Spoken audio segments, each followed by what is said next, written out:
조선 후기 국가 경제를 이끈 상업.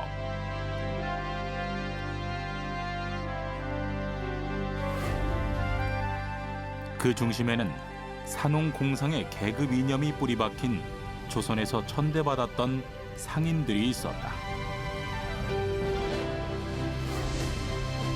상업의 발달과 함께 조선의 역사와 경제를 보여준 금속화폐 동전. 조선 유일의 법화 상평통보가 270년 동안 유통될 수 있었던 비결은 무엇일까? 신합금 기술의 결정체, 상평통보가 품고 있는 과학의 비밀.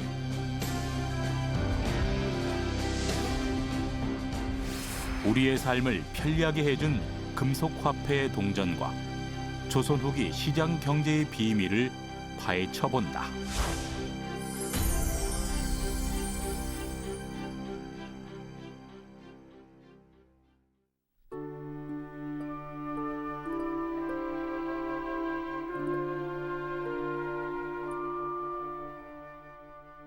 현재 우리나라는 동전을 만드는데 1년에 500억 원이 넘는 비용을 들인다.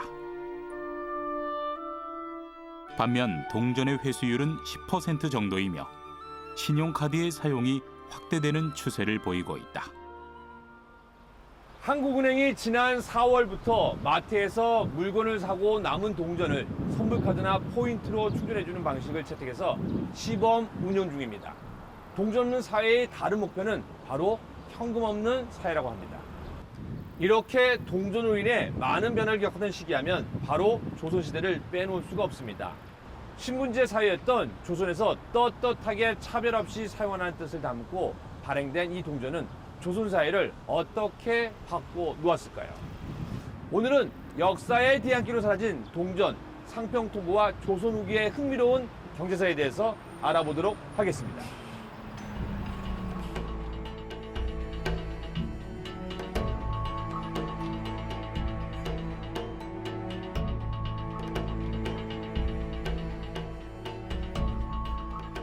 조선 후기 이전에도 화폐 발행이 시도됐다.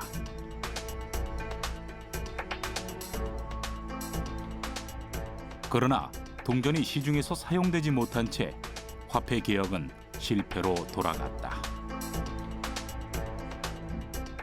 조선의 시장 규모라든지 혹은 교환의 규모상 현물 화폐를 능가하는 고액의 화폐가 사실은 필요하지 않았던 점도 화폐 발달이 늦었던 이유이기도 합니다. 과거 우리 조상들은 쌀이나 배, 곡물 등의 물품 화폐를 사용했다. 그래서 여러 종류의 화폐가 세상에 나왔지만 실제로 쓰여지지 못한 채 사라졌다. 기록에 남아있는 우리나라 최초의 동전은 고려 성종 15년에 만든 철전 건원중보. 중국 화폐인 건원중보와 구별하기 위해 뒷면에 동국이라는 글자를 새겼다. 이후 고려 숙종 7년에 해동통보가 발행되었지만 유통에 실패했다.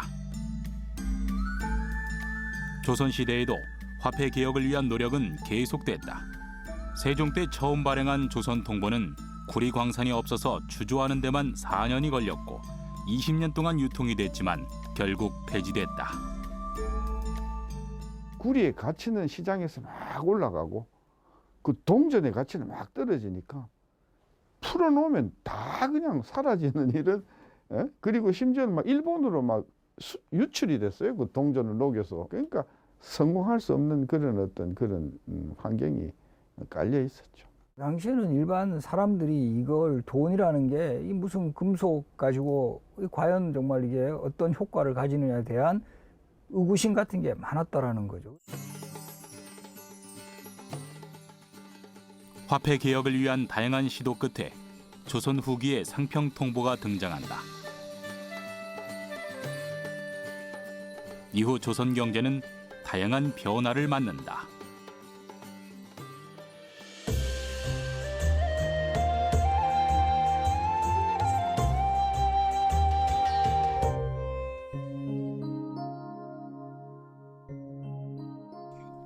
조선시대 궁중 진상품이었던 유기의 고장 죽주, 경기도 안성이다. 도시락 가까운 곳에 이런 곳이 다 있었네요. 와.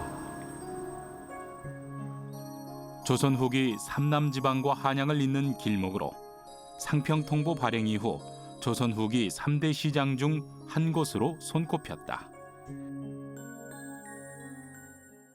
지금 제가 걷고 있는 이 길은 바로 죽주산성 위입니다. 이곳 죽주는요, 충주와 청주의 주 교통요지가 만나는 주요 교통지인데요. 지금 제 옆에 보이는 이 도로가 대한민국 시민들이 이용하는 바로 중부고속도로입니다. 예전에는요, 특히 조선 후기의 상인들이 많이 이용했던 길이라고 알려져 있습니다.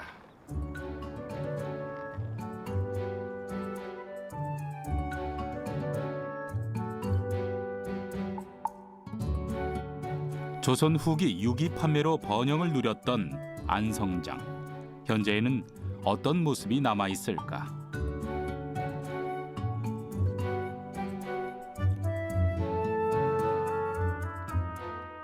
과거 안성장이 있었던 자리에는 일본식 가옥으로 지어진 주민센터 건물이 들어서 있다. 이게 지금 옛날식 건물 같은데 예. 지금은 주민센터인데요. 예. 이곳이 원래 어떤 자리였나요? 여기는 보시다시피 안성 일동사무소로 네. 사용하고 있습니다. 원래 안성은 조선시대 중후반대에 조선 3대 시장이라고 할 만큼 큰 번성했던 시장인데 그 시장이었던 가장 중심 센터에 관청 건물이 들어섰습니다. 네. 1922년도에 만들어진 건물인데 네. 이 건물에서 당시에 군청으로 사용하다가 지금은 크게 확장되면서 다른 곳으로 옮기고 여기를 일동사무소로 사용하고 있습니다. 따라서 이곳은 안성구 시장의 가장 중심지였던 곳으로 이해하시면 되겠습니다. 네. 과거 안성장에서는 유기뿐만 아니라 갓, 담뱃대, 가죽신, 한지 등 일일이 손으로 만드는 공예품이 판매됐다.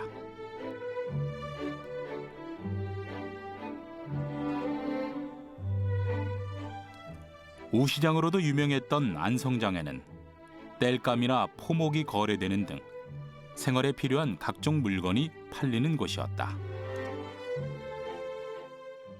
지금으로 보면은 그러면 어마어마한 시장이 될 것 같은데요. 우리나라 고문원인 부역실청에 보면 뭐라고 나온가 하면 안성시장에서 그 시장세를 받습니다. 한번 오는 사람들한테 시장세를 받는데 재화자, 그러니까 짊어지고 오는 사람한테는 1문을 받고 그 다음에 말이나 노새에 싣고 오는 사람한테는 2문을 받는다고 했습니다.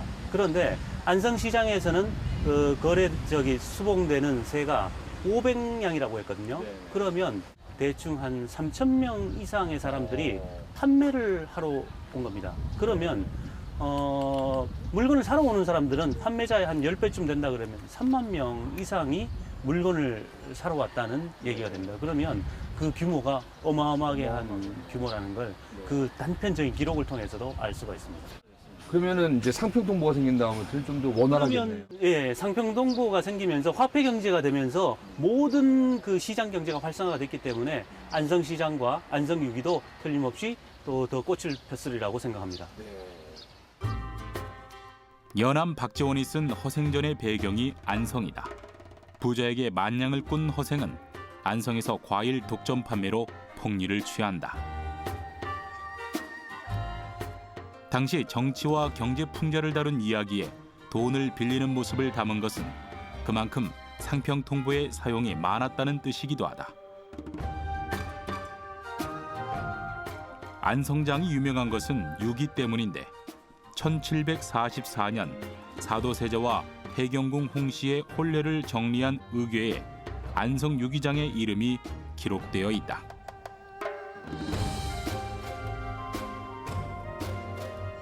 조선 후기의 명성을 떨쳤던 안성장.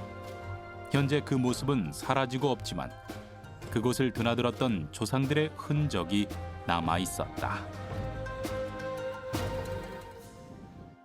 이 많은 비석 중에서도 요거는 왜 중요하다고 예, 말씀하신 거죠? 이 비석은 지금 여기 쓰여 있는 것 같이 1841년에 만든 비석입니다. 네. 누구의 비석인가 하면 군수 정만교라고 하는 당시 군수의 영세불망비입니다. 그러니까 영원히 잊지 말자는 뜻에서 만든 비석인데 이 비석이 중요한 이유는 바로 뒤쪽에 있습니다. 영세불망비 뒤편에는 유기장인, 주물장인, 접시장인, 대장장이, 목수, 가죽장인, 신발장인 등 안성장이 발전하는 데 영향을 준 여러 장인들의 명단이 새겨져 있다.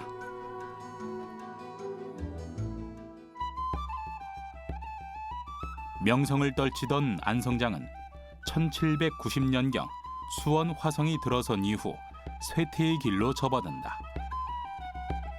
안성의 장인들을 수원으로 이주시키고 수원에 큰 시장이 열리기 시작했다. 이후에 일본과 중국에서 값싼 도자기가 대량으로 수입되면서 유기시장이 큰 타격을 입고 안성장은 급격히 위축된다. 안타깝게도 현재 안성 유기장의 흔적은 남아있지 않았는데요. 다행인 것은 안성 유기의 명맥은 계속해서 이어지고 있다고 합니다. 안성 유기에 담긴 이야기를 한번 살펴보도록 하겠습니다.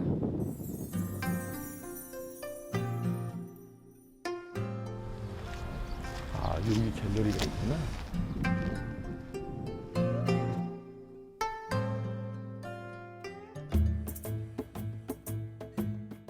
품질과 모양이 우수하고 구리와 주석의 8:2 황금 비율, 안성 맞춤으로 통하는 안성의 유기.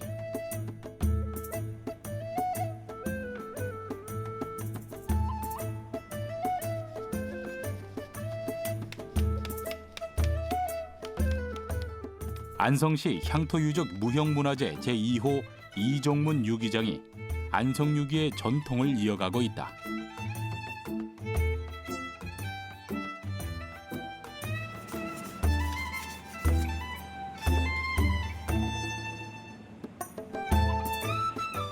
안성 유기는 쇳물을 틀에 부어서 기물을 만들어내는 주물 유기다.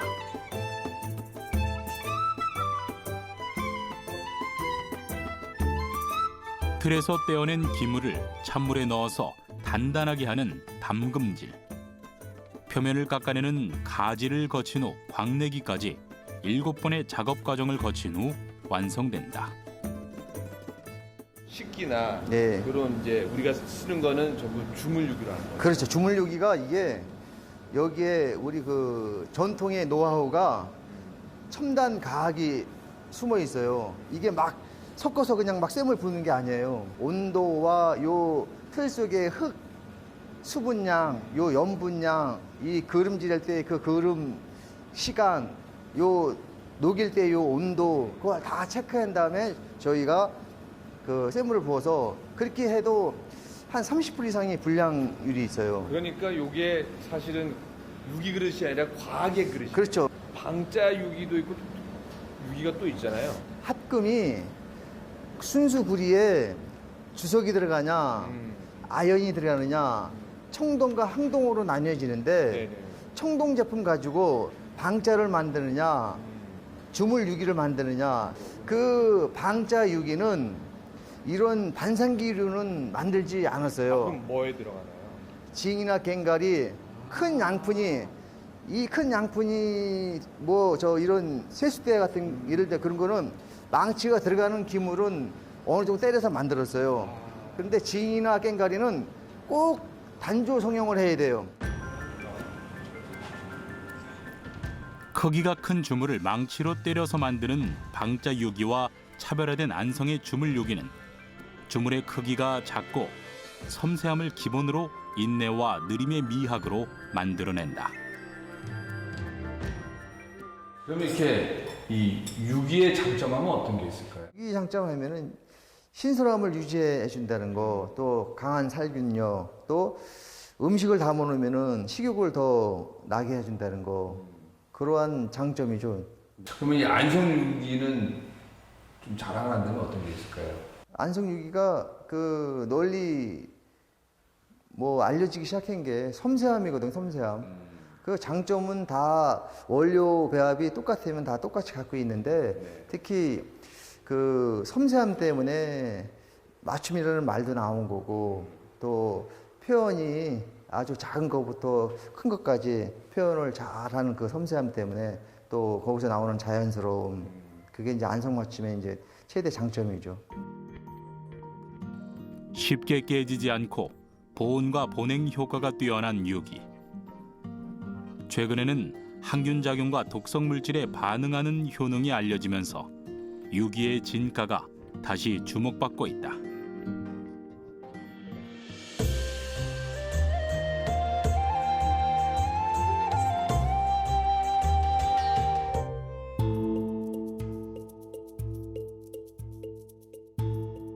조선 후기 숙종이 발행한 상평통보는 우리나라 역사상 가장 오랫동안 민간에 유통된 화폐로 기록됐다.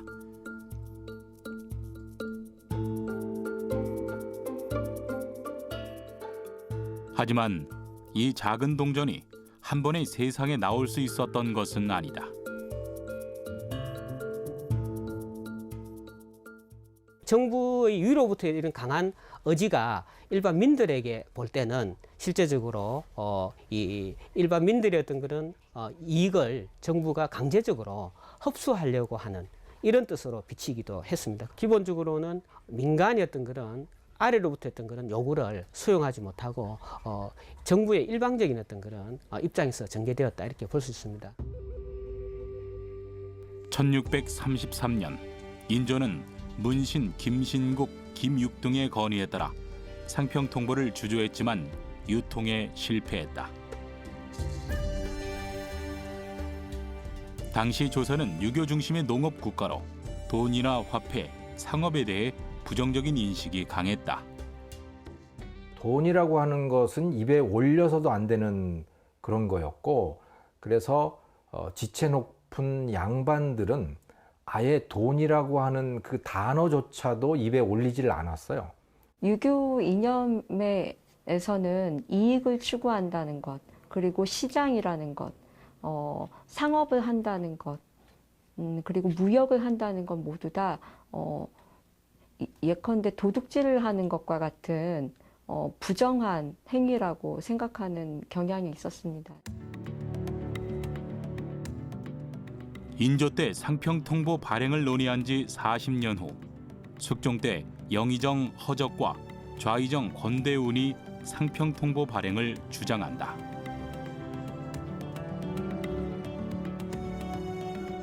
(17세기) 중반 구리 생산량이 늘어난 일본은 임진왜란 이후 강화 조약을 맺고 대마도에서 조선과 교역을 시작하고 구리를 수출한다.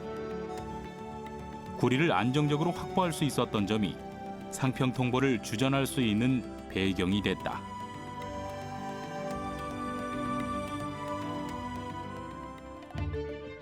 (1678년에) 조선의 법화로 발행을 시작한 상평통보는 한양을 벗어나 270년 동안 전국으로 퍼져나갔다.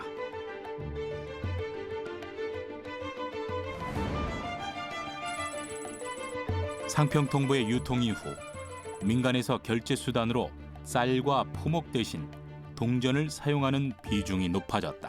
돈에 대한 인식이 일반 평민뿐만 아니라 양반들도 이제는 그 사회적인 신문과 위신을 유지하기 위해서는 상행위를 통해서 부를 축적하는 것 갖다가 하나의 일상사로 이렇게 생각을 하게 됩니다. 그래서 곧 부가 곧 모든 일에서 가장 귀한 것으로 인식하는 경향이 늘어났다 이렇게 볼 수 있습니다.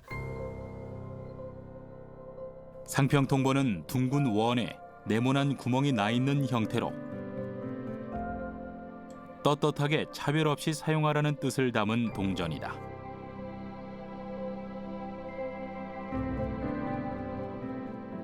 뒷면에는 어디서 만들었는지 알 수 있게 주전소 약자, 천자문 또는 오행의 글자가 새겨져 있다. 우리가 보통 엽전이라고 하는 화폐죠. 그래서 이제 주조를 하는 걸 보면 나뭇가지 모양의 그 이제 주조 틀에 그 동전을 달아서 이제 주조를 하고 난 다음에 떼어내는 형태인데요. 그러한 엽전이 한 푼이 되게 됩니다. 그 한 푼이 100개가 모이면 우리가 보통 얘기하는 한 냥이 되는 것이죠. 상평통보를 세는 단위는 한 푼이다. 10푼이 1전, 10전이 한 냥, 10냥이 1관이다. 동전의 크기를 다르게 해서 세분화했다. 한 냥을 현재의 시세로 따지면 약 5만 원 정도의 가치를 갖는다. 당시 상평통보는 상평청과 지방의 가명 등 전국에 50개가 넘는 주전소에서 만들고 철저하게 관리됐다.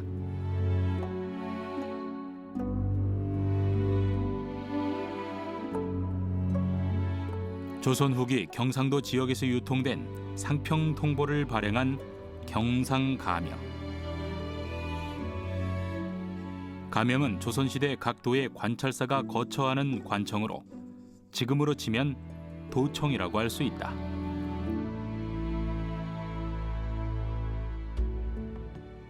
조선시대에 지방행정 체제가 8도로 구분을 해서 각 도의 중앙에서 관찰사를 파견해서 행정을 보고하였는데 그 경상도는 땅이 넓고 인구가 많다 보니까 자도 우도 분리되기도 하고 그리고 통합되기도 하면서 감령이 여러 곳에 옮겨 다니기도 했는데 1601년도에 이곳에 정착하게 되었습니다.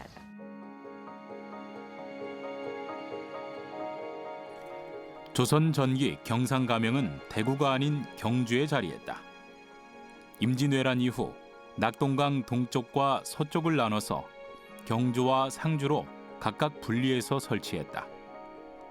이후 선조 32년에 안동으로 옮겼다가 2년 후에 다시 대구에 정착했다. 이곳 경상가명터는 요즘으로 치면 도지사격인 관찰사가 진무를 보던 선화당과 처소로 쓰던 징청각이 원래 위치에 보존된 유일한 곳이다.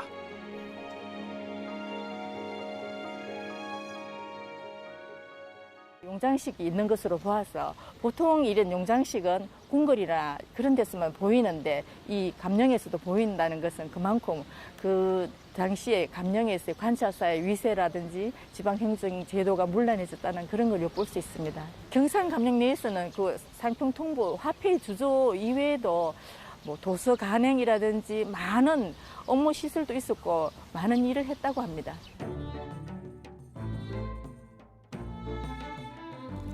대구광역시 중구 달성공원에 위치한 향토역사관.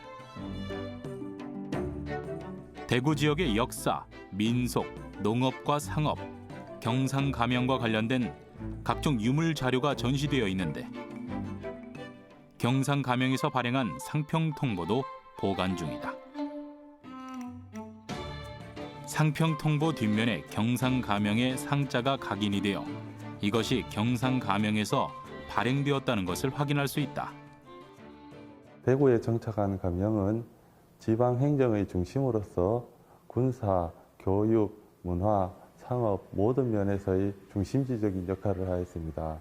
그 중요한 기능 중에 하나가 동전의 주조와 유통으로 상평통보는 경상가명에서 주조하여 경상가명의 상이라는 글자가 확인되고 있습니다.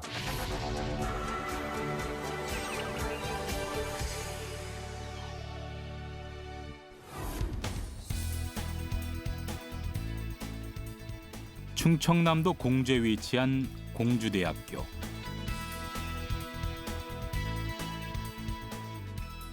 문화재 보존 과학을 통해 주전소와 주전 시기가 다른 25개의 상평통보를 분석했다.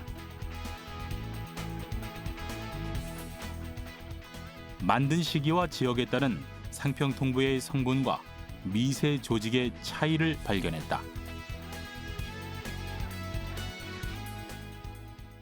미세 조직 같은 경우는 금속 현미경을 이용해서 미세 조직을 보면서 상평통보의 제작 기술을 알아보았고요. 그 다음에 또 미세 조직을 통해서 주사전자미경 에너지 분산형 분석기라는 분석기가 있습니다. 그 분석기를 이용해서 각 미세 조직에 들어있는 성분들을 하나하나 다 분석을 통해서 상평통보의 제작 성분 비율을 알 수가 있었습니다.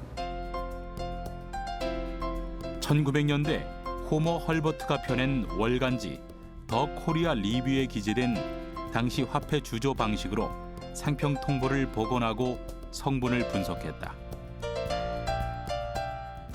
상평 통보는 주 재료가 되는 구리와 아연, 납을 녹인 쇳물을 나뭇가지 모양의 모전판에 흘려 넣은 다음 고정시켜서 하나씩 떼어내고 거친 표면을 연마해서 완성된다.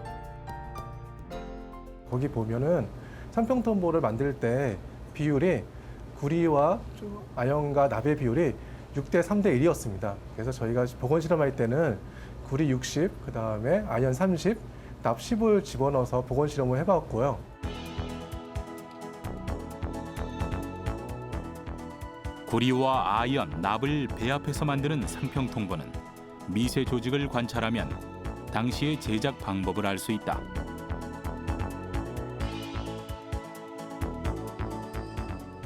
대체적으로 금속의 미세 조직 같은 경우는 성분의 조성 비율도 중요하고요. 그 다음에 냉각 속도 이런 것들을 통해서 미세 조직의 변화가 많이 생기거든요. 주조 틀에서 완전 천천히 식어서 천천히 냉각되면서 만들어진 조직임을 알 수가 있습니다. 각기 다른 주전소에서 만든 25개의 상평 통보를 분석한 결과 주전 시기와 주전수에 따라 조성 비율이 일정하지 않다는 사실을 확인할 수 있다.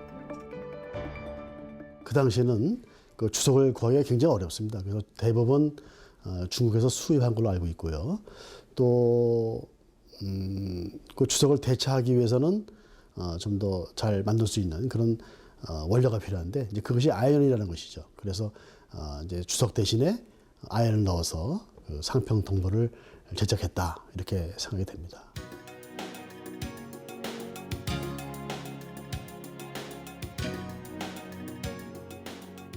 상평 통보는 270년 동안 민간에 유통되고 화폐 개혁에 성공했다는 것뿐만 아니라 금속 합금 기술 분야에서도 특별한 의미를 가진다.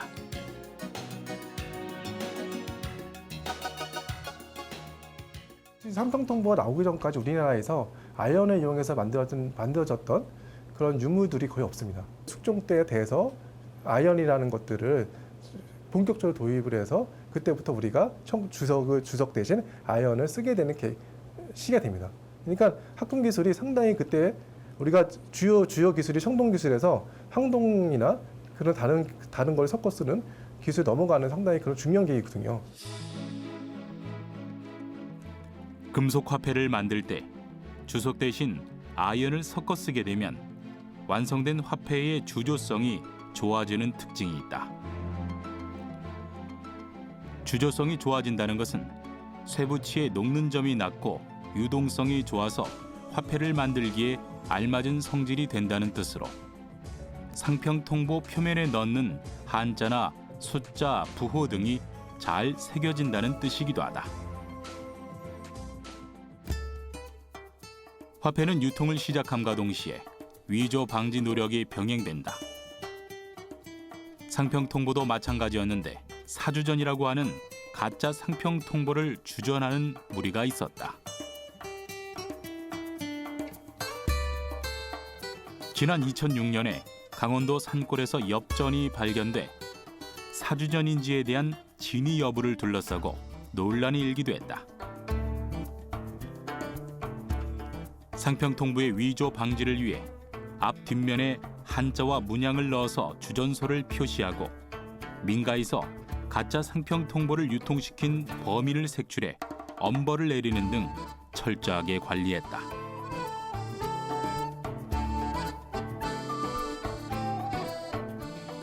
또한 상평통보를 전국적으로 유통시키기 위해 대량 생산 시스템이 시급했다.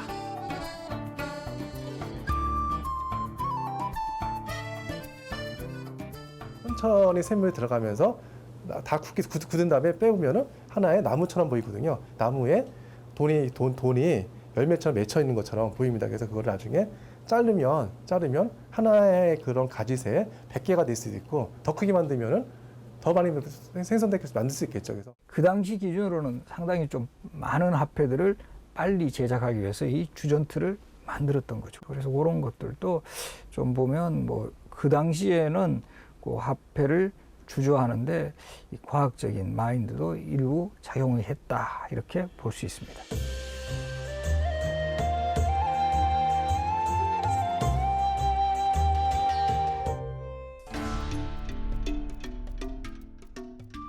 상평통보의 발행과 유통의 성공을 이해하기 위해서는 한 가지 짚고 넘어가야 할 것이 있다.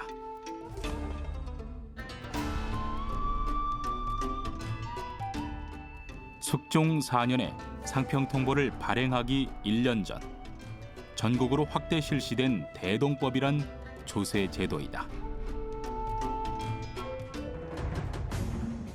대동법이 시행된 배경에는 1592년부터 7년 동안이나 이어진 임진왜란과 1636년 당시 후금이었던 청나라가 조선을 침입한 병자호란, 조선 경제에 막대한 피해를 입힌 전쟁이 있다.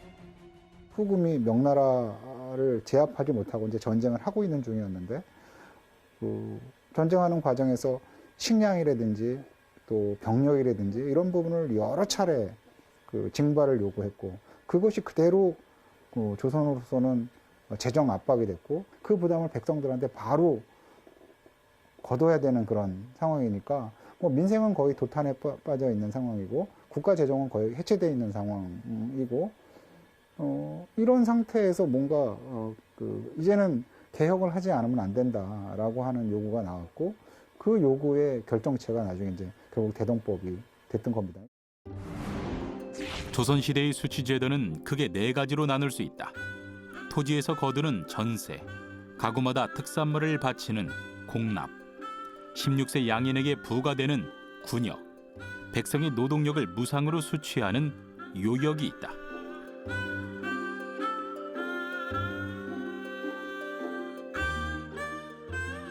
조선 전기에는 국가에서 세금을 거둘 수 있는 토지를 150만 결로 파악했는데 임진왜란 이후 선조 때 조사한 토지는 30만 결뿐이었다.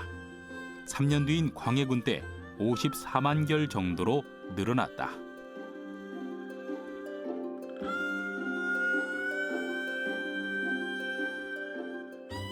정부에서는 비폐해진 재정 위기를 타개하기 위해 제도 개혁을 단행한다. 그것이 바로 대동법이다. 국가에 내는 공납을 쌀로 대신 내게 하는 방법으로 현물로 징수하던 공납을 쌀과 포목, 돈으로 차등 있게 납부하는 방식이다. 대동법이라고 하는 게 기존에 거두었던 세금의 20% 정도만을 거두고도 그러니까 80%를 깎아주고 그걸로 오히려 이전보다도 더 튼튼한 재정을 만들었던 법인 거죠. 그러니까 지금도 성장이냐 분배냐를 가지고 이렇게 사회적인 갈등이 있지 않겠습니까? 근데 대동법이라고 하는 거는 당시에 오늘날로 치면 그런 문제를 그냥 한 번에 해결해버린 정도니까 어마어마한 어떤 저항들이 있었고 큰 개혁이었고 왕조 전체를 통해서도 정말 몇 손가락 안에 꼽을 정도로 큰 개혁이었는데 조세개혁을 통해 도입된 대동법이 전국적으로 확대 실시되는데 100년이라는 시간이 걸린다.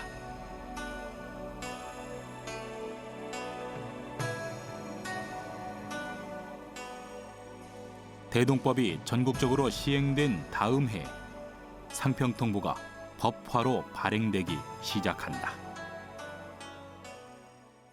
대동법의 중요한 그 의미는 바로 이 현물 재정, 그러니까 그 지방 토산 현물로 구성되어 있는 현물을 거두어서 쓰던 그 구조가 그 화폐 재정이라고 하는, 그러니까 쌀과 그 포목으로 구성이 되어 있는 화폐로 일괄 거두어서 그것을 시장에서 조달해 쓰는 구조로 바뀌게 되면서 시장을 활용한 화폐 재정으로 바뀌게 되는 데에 큰 의미가 있다고 할 수 있고요.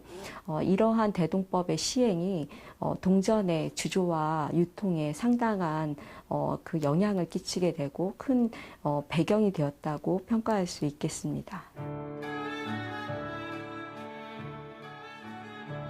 나라에서 걷어들인 쌀로 필요한 물건을 사야 했기 때문에 국가에서 필요로 하는 물품을 납품하는 공인이 등장한다.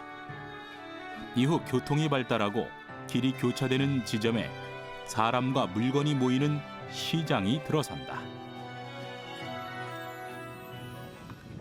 조선 유일의 법화 상평통보가 발행되고 백성들은 동전 사용에 편리함을 알게 되는데요. 그 이후 전국에 1000여 개가 넘는 대규모 시장이 들어서게 됩니다. 이번에는 당시에 번영을 누렸던 조선 후기 3대 시장의 과거와 현재를 따라가 보겠습니다. 조선 후기 3대 시장으로 손꼽히는 지역은 대구와 전주 그리고 안성이다. 번영을 누렸던 세 곳 중 현재까지 그 명성이 유지되고 있는 대구 양령시는 조선 최초의 한약재 시장이다. 1658년 효종 9년에 왕명으로 경상가명 이무이백 관찰사가 경상가명 객사 안에 봄, 가을 1년에 2번 한약재 시장을 개장하면서 양령시의 역사가 시작됐다. 양령시가 열릴 때는 팔도인들이 모여서 1년 만에 한 번씩 가지는 큰 잔치였습니다. 약정골목 일은 영시 개장 준비로 한창 술렁이기 시작했고 객상들을 맞을 준비로 바빴습니다. 태백산맥과 소백산맥, 낙동강 등지에 좋은 약재가 많이 나면서 중앙으로 상납하는 약재가 대구에 집중됐다. 상납하고 남은 물량을 일반인들에게 판매하면서 경상가명 주변으로 한약재 시장이 열리기 시작했다. 1910년대 초기의 추정으로 약재 거래 상인은 약 1만 명에 달했다. 양령시는 대구의 경제 발전에 크게 기여하게 된다.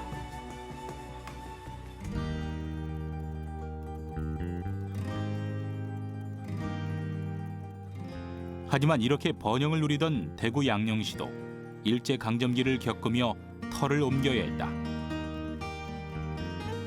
현재는 남성로 일대에 위치하고 있다.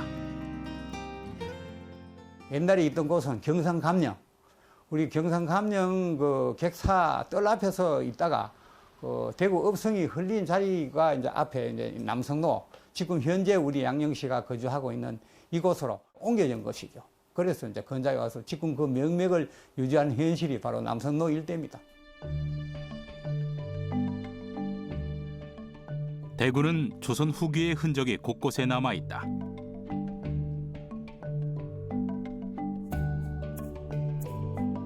영남대로는 동전을 들고 먼 길을 떠났던 백성들이 지나다니던 길이다.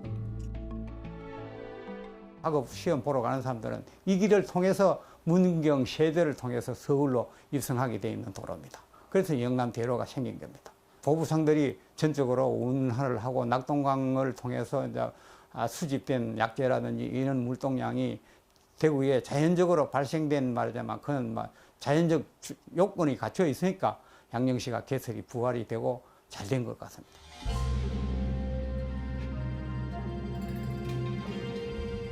조선 후기 들어 전국에 1000개가 넘는 시장이 들어서고 동전의 유통이 늘어나면서 새로운 세력이 등장한다.